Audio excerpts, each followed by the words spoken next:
Talk about 5 red flags that people when I say red flag means mistakes that people do when they are applying for visa. Most of the times when people go in to apply for visa, you go for interview. Unlike other countries, you won't go for interview, but they will have an interview with you online. But here the case in Africa, you have to go in there in person so that they can have an interview with you. And during the interview, they are going to ask you a whole lot of questions. And what are the kind of questions that they can ask you? The kind of question that they can ask you is your bank statement. For example, we have people who have bank statements, but they have insufficient amount of money in that account. That's why when you are going to seek for visa, what you're supposed to do is you have to run your account. You have to run your account for like 6 months or 7 months. They normally ask for 6 months. So you have to run your account. For example, you put money in, then you can take it maybe in the next 2 days. You take the money out, then you put it in again. That shows the transaction that you are having, not necessarily of the money that you have in it. But what counts most is how you are running the account, how the money goes in, how money comes out, money goes out. That shows that even if you are not there, there's money that will come into account that you can use it to wherever you are, so that when you go to their country, you are not going to be stranded. So at least you have to get some like $3,000 that you're going to use this to run the account. That money is supposed to be in until when you are taken out of the bank statement, so that it can show the exact amount that you have in your bank account. So it's very important. Okay, it's very important. A whole lot of people, sometimes they ask them how much you have in your account. Sometimes they put the money in the account, then they take the money out. Sometimes they go and borrow the money, and they will use it to put it in the account. And when they are going to apply for the visa, they will take the money out and give it to the owner. And when the embassy call the bank, they are going to say that they have no money in the account. That means they are not going to give you the visa because you have no money to go. So when you get in there, you are going to get stranded, and that will go a long way to affect you. And secondly, we have the insufficient tax. Insufficient tax is something that will tell you to bring you back, something that is going to bring you back into your home country. For example, you are going into a country where you are saying that maybe you are going as a tourist or you are going to visit. So if you are going to visit, just look at your country as a poor country, or a country that has nothing, and you are going to a developed country. You are going to UK, you are going to US, you are going to Canada. They will think that when you see the environment, when you see new things over there, there's nothing that will bring you back. You're not going to come back. You're going to stay in there. That something that is going to affect you. So what you're going to do is, you have to, when you have like car, you can add up your car certificate, like the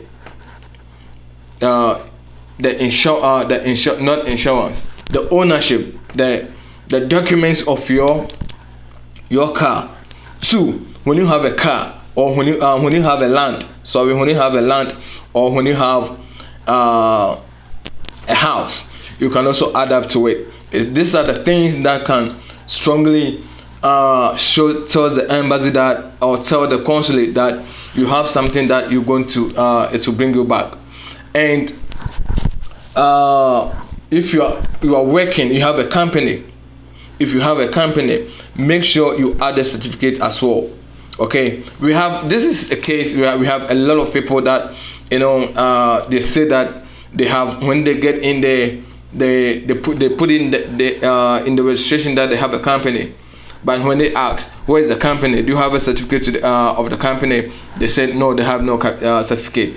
This tells the embassy or the consulate that you are lying to them. You have no company, or the company doesn't exist. You are just blowing your mind to say something to them to convince them. You have to show the company. You have to show your company certificate. This actually has happened to me before. When I was going to apply for Brazil visa, they asked me, where am I going? I said, I'm going to Brazil. What are you going to do? I'm going to apply, shoot a movie. Do you have your production? I said, yeah, I have my production. Do you have certificate for that? Instantly, I just open my file, bring it out, bring all the documents out, show it to them, and he was just reading, looking at the documents, and I did not do any interview. I only went for visibility study, just to have a chat, communication with the consulate, and I did not do any interview. That is all. They just allowed me to go, and I went. 3 days they called me that my visa is ready. Meanwhile, every visa is supposed to be 1 month, but 3 days, because of what I proved to them. I'm not going into your country to go and stay there for nothing. I'll come back. Then we go to 3, marriage. When you are married and you are also going, sometimes when you are feeling, they ask you single or married, and you say married. And when you say married and it did not add up your marriage certificate, it's also a fraud. It means you are lying to them. So when you ask you married and you put in there married, you're supposed to prove to them that you are married, marriage certificate. So if you are married for a long time and you have no certificate and you think of traveling, it's better you go and look for your marriage certificate. If not, forget. Because they know that when you get in there, you are going to get married over there, you are not coming back. That's a whole lot of people does it, that when they go to the United States. Yeah. Then we go to the fourth one. The fourth one is a child. When you have a child, and as a child, if you have a child and you want to go with your child, or you want, they ask you over there in the form, they are going to ask you, do you have children? And you said yes, I have children, and you are unable to prove your children's birth certificate, it's also a fraud to them. They are going to deny you visa instantly. They are not going to say anything, but all that is going to say that they are going to deny you the visa. So guys, and also I told you about the business certificate. So these are the things. These are the 5 things that we do. That's the 5 mistakes that we do when we are filling our visa forms online, or when we are filling the visa forms. These are the mistakes that we do and then deny us visa. But meanwhile, they are not going to tell you anything about or how or why they deny you the visa. This is a consulate advice that I personally got from a consulate. I have about 3 or 4 friends. They are my they are the people that I always ask them questions when they come to visa issues. I ask them questions and they are able to tell me. So what I'm telling you is what I got from consulates. Not 1, not 2, there are 3 consulates, and they are all saying the same point.